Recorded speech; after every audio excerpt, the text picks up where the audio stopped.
बहुत समय पहले की बात है। उत्तर दिशा के एक बड़े और समृद्ध राज्य प्रतापगढ़ में एक राजा राज्य करता था, महाराज विक्रम सिंह। वह साहसी, न्यायप्रिय और अपने राज्य के लिए अत्यंत समर्पित था, लेकिन वह कई बार जल्दी निर्णय ले लेता, जिससे उसे हानि भी उठानी पड़ती। राजा का सबसे भरोसेमंद व्यक्ति था उसका मंत्री रघुनाथ। रघुनाथ न केवल बहुत ज्ञानी था, बल्कि बुद्धिमान, शांतचित्त और दूरदर्शी भी था। वह राजा की हर बात को सोच समझकर सही रास्ता दिखाता। भाग 8, संकट का संकेत। एक दिन प्रतापगढ़ के सीमावर्ती गांव से एक खबर आई कि वहां के किसानों को अचानक जंगली हाथियों ने परेशान करना शुरू कर दिया है। खेतों को रौंदा जा रहा था और कई घर भी टूट गए थे। राजा ने तुरंत गुस्से में आकर आदेश दिया, इन हाथियों को मार दिया जाए, सेना भेजो। लेकिन तभी रघुनाथ आगे आया और बोला, महाराज, यदि आप आज इन हाथियों को मार देंगे तो कल जंगल में रहने वाले बाकी जानवर भी उग्र हो सकते हैं। हमें कारण जानना चाहिए कि वे गांव में क्यों आए।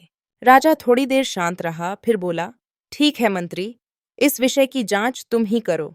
रघुनाथ कुछ सैनिकों और वन अधिकारियों को साथ लेकर गांव गया। उसने देखा कि गांव के पास हाल ही में लकड़ी का व्यापार शुरू हुआ था, जिसमें जंगल के कई पेड़ों को काट दिया गया था। इससे हाथियों का रास्ता और निवास दोनों प्रभावित हुए थे। जानवर भूखे थे और परेशान होकर गांव की ओर आ गए थे। रघुनाथ ने तुरंत आदेश दिया कि जंगल में पेड़ काटने पर रोक लगाई जाए और हाथियों के लिए जंगल के एक कोने में तालाब और घास की व्यवस्था की जाए।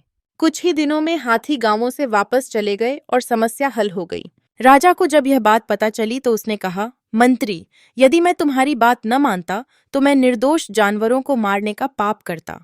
तुम्हारी बुद्धि ने राज्य को संकट से बचाया। भाग 2, सोने की खान और चतुराई का खेल। कुछ महीनों बाद राज्य में एक सोने की खान खोजी गई। पूरी प्रजा उत्साहित हो गई, लेकिन राजा को यह चिंता थी कि कहीं पड़ोसी राज्य मालवा के राजा को खबर न लग जाए और वह आक्रमण कर दे। राजा ने फिर तुरंत निर्णय लिया कि खान को गुप्त रखा जाए और जो भी उसके बारे में बात करेगा उसे दंड मिलेगा। लेकिन रघुनाथ ने कहा, महाराज, यदि आप लोगों को दंडित करेंगे तो वे डर के मारे अफवाहें फैलाएंगे। हमें इसे उत्सव की तरह प्रस्तुत करना चाहिए, ताकि जनता को लगे कि यह राज्य का सौभाग्य है और वे स्वयं इसकी रक्षा करें। राजा ने सोचा और मंत्री की बात मान ली। पूरे राज्य में एक विशेष उत्सव का आयोजन हुआ, स्वर्ण महोत्सव।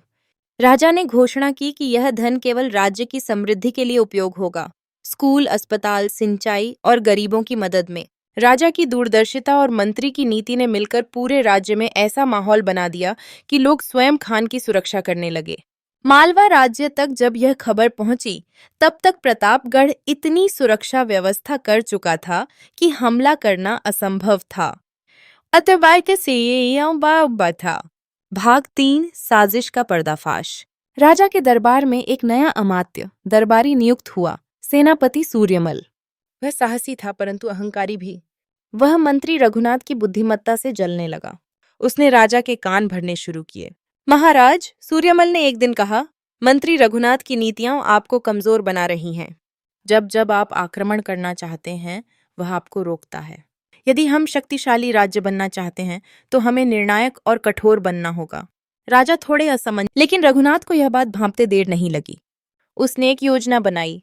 रघुनाथ ने अगले दिन दरबार में घोषणा की, महाराज, मुझे पता चला है कि हमारे ही दरबार में कोई राजद्रोही है जो राज्य की गोपनीय बातें मालवा को पहुंचा रहा है।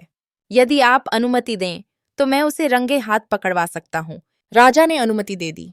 रघुनाथ ने पूरे दरबार में एक झूठी अफवाह फैलाई। राजा जल्दी ही सोने की खान को दूसरे राज्य को बेचने जा रहे हैं। उसने यह बात केवल सीमित दरबारियों को बताई, जिनमें सूर्यमल भी था। 3 दिन बाद मालवा राज्य से एक जासूस पकड़ा गया, जिसके पास वही गुप्त जानकारी थी। राजा को जब पता चला कि वह जानकारी सिर्फ सूर्यमल के पास थी तो सारा पर्दाफाश हो गया। राजा क्रोधित हो उठा। मैंने जिसे सेनापति बनाया वही मेरे राज्य से विश्वासघात कर रहा था। सूर्यमल को उसके पद से हटा दिया गया और रघुनाथ को राजा ने महामंत्री की उपाधि दी। भाग 4, चतुर मंत्री की अंतिम सीख। समय बीता। राजा वृद्ध हो चला था और उसका बेटा युवराज अजय सिंह राजकाज संभालने लगा था। रघुनाथ अब बूढ़ा हो गया था। एक दिन राजा ने उससे पूछा, प्रिय मंत्री, तुमने हमेशा मेरे राज्य को संकटों से बचाया। अब जाते जाते कोई अंतिम सलाह दो, जिससे मेरा पुत्र भी एक सफल राजा बन सके। रघुनाथ मुस्कुराया और बोला, महाराज, एक राजा के लिए सबसे बड़ा गुण है धैर्य। जल्दबाजी में लिया गया निर्णय तलवार की चोट से अधिक खतरनाक होता है। दूसरा गुण है सुनने की कला। यदि राजा अपने प्रजा, मंत्रियों और विरोधियों की भी बात सुन ले तो वह सच्चा नेतृत्व करता है। तीसरा और अंतिम गुण सत्य का साथ। चाहे कितना भी कठिन समय हो, यदि राजा सच्चाई और न्याय के साथ चले तो वह अमर हो जाता है। राजा की आंखों में आंसू थे। मंत्री, तुम मेरे राज्य के रक्षक ही नहीं बल्कि मेरे जीवन के गुरु भी रहे। इसके कुछ समय बाद रघुनाथ ने संन्यास ले लिया और हिमालय की ओर प्रस्थान कर गया। निष्कर्ष: राजा विक्रम सिंह ने मंत्री रघुनाथ की शिक्षाओं के अनुसार शासन किया और उसका पुत्र अजय सिंह एक और भी महान राजा बना। इस प्रकार राजा और चतुर मंत्री की यह जोड़ी हमेशा इतिहास में एक प्रेरणा बन गई। शिक्षा, बुद्धिमत्ता, धैर्य और दूरदृष्टि, एक सफल राज्य।